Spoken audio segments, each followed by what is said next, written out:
ایمان کسے کہتے ہیں؟ صوفیہ کرام فرماتے ہیں ایمان نام ہے فنا کا، یعنی فنا فی اللہ ہو کر بقا باللہ ہو جانے کا نام ایمان ہے۔ اور اصلہ کہتے ہیں کہ عمل میں لذت قبول پیدا کرنے کا نام اصلاح ہے، اور لذت قبول پیدا ہوتی ہے نسبت سے۔ یاد رکھو بغیر نسبت کے کیا ہوا عمل ایسے ہے جیسے بغیر نمک کے کھانا ہے، اس کا کوئی مزہ سواد نہیں ہوتا، اسی طرح بغیر نسبت کے کیا ہوا عمل بھی ایسے ہی ہوتا ہے۔ اب ذرا نسبت کا کمال دیکھو، چاند ایک ہے، چاند ایک ہے، جب اس کی نسبت ماہ رمضان کی طرف کی جائے تو اس کا مزہ کچھ اور ہوتا ہے۔ بقیہ بھی تو مہینے ہیں نا، اسی چاند کی نسبت جب بقر عید کی طرف کی جائے تو اس کا لطف کچھ اور ہوتا ہے۔ اسی طرح نماز، روزہ، قرآن، حج، زکوٰۃ ایک ہے، مگر یہی قرآن جب غوث اعظم کی زبان سے ادا ہوتا ہے تو اس کا مزہ کچھ اور ہوتا ہے۔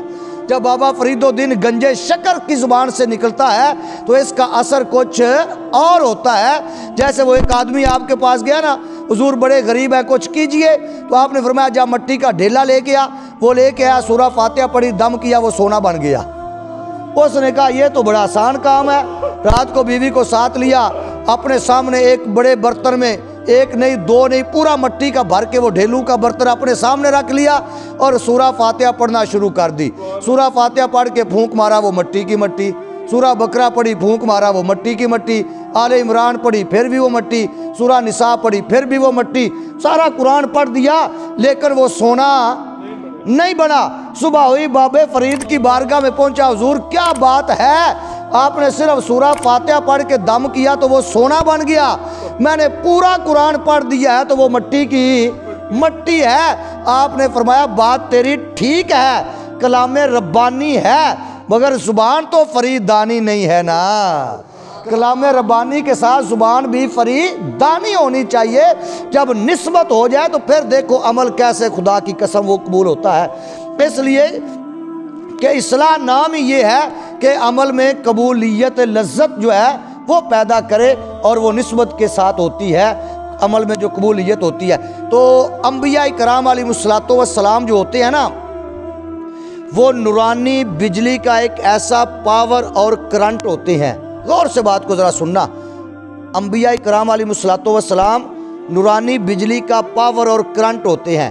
جیسے یہ ناری بجلی ہے نا، مادی بجلی ہمارے پاس آ رہی ہے، اس کا بھی ایک کرنٹ ہے، اس کے اندر ایک پاور ہے، یہ سردی بھی دیتی ہے، گرمی بھی دیتی ہے، روشنی بھی دیتی ہے، ٹھنڈی ہوا بھی دیتی ہے، کہ جب بلب کی تار اس کے ساتھ لگا دو تو روشنی دیتی ہے، فریج کی تار لگا دو تو سردی دیتی ہے، ہیٹر کی تار لگا دو تو گرمی دیتی ہے۔ نہیں سمجھ آ رہی میری بات کی؟ اے سی کا کنیکشن کر دو تو ہوا ٹھنڈی دیتی ہے۔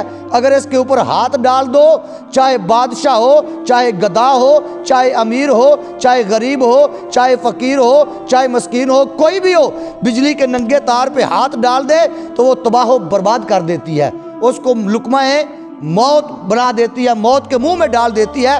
اسی طرح انبیاء کرام علیہ الصلوۃ والسلام بھی نورانی بجلی کا پاور ہیں۔ یہ تو مادی بجلی کی طاقت ہے نا، کرنٹ ہے، وہ نورانی نبوت کا ان کا اپنا ایک پاور، اپنا ایک کرنٹ ہوتا ہے کہ ان کے ساتھ ملنے والے کو ایمان بھی مل جاتا ہے، وصال یار بھی مل جاتا ہے، تقویٰ بھی مل جاتا ہے۔ اگر کافر وابستہ ہو جائے تو مومن بن جاتا ہے، مومن وابستہ ہو جائے تو متقی پرہیزگار بن جاتا ہے، متقی پرہیزگار بن جائے تو اس کو وصال یار نصیب ہو جاتا ہے۔ اور اگر کوئی نبی کی عزت ناموس پہ ہاتھ ڈالے تو وہ ظالم تباہ و برباد بھی ہو جاتا ہے۔ اور قرآن یہ فرماتا ہے ان تحبط اعمالکم وانتم لا تشعرون، تمہارے اعمال ضائع ہو جائیں گے اور تمہیں پتہ بھی نہیں ہوگا۔ تمہارے سامنے فرعون، قارون، ان شداد نمرود، ان بے ایمانوں کی مثالیں تمہارے سامنے موجود ہیں۔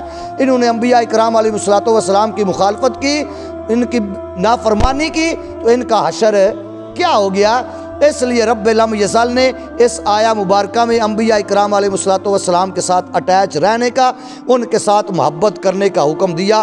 اور جو آیات سے مراد ہے قرآن مجید کی آیات، تورات، انجیل کی آیات، تو دیگر نبیوں کے معجزات، یا کریم آقا صلی اللہ تعالیٰ علیہ وسلم کے سارے معجزات، تو جو کسی بھی چیز کو جھٹلاتا ہے رب فرماتا ہے یمسہم العذاب، عذاب اس کو پہنچتا ہے، اور عذاب پہنچتا کیوں ہے؟ بما کانوا یفسقون، کہ وہ نبیوں کی نافرمانی کرتے تھے، بے حکم تھے۔